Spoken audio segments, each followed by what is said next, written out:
God is going to bring a revival in the Methodist Church.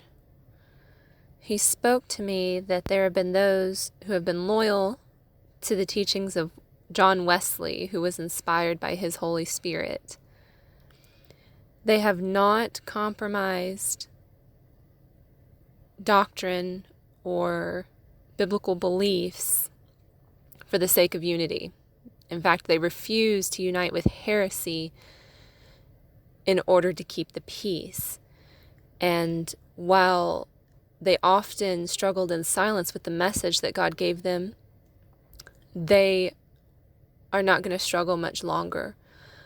I saw that it's not the mantle or the fire or the preaching of anything of John Wesley that's going to be coming on these who have stood firm, not for the sake of being religious, but for the sake of truth. I saw tongues of fire over them as they're on their knees crying out to God of when the hearts are going to grow warm instead of cold. And he's putting tongues of fire over these in the Methodist Church and giving them a tongue to speak in boldness and fire in a similar way to what John Wesley did.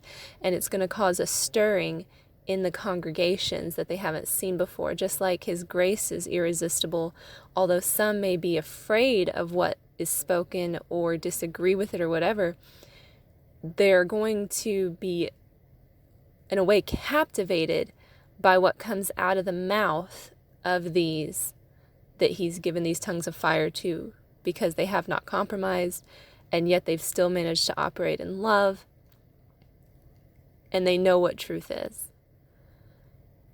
And so there is going to be a stirring coming up in certain Methodist churches and in certain people in the Methodist Church that's been really, it's been quiet.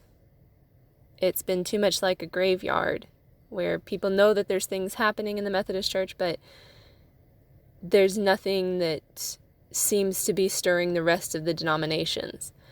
But what he's doing here is going to cause a stir and cause people to start to talk about what's going on over there in those Methodist churches.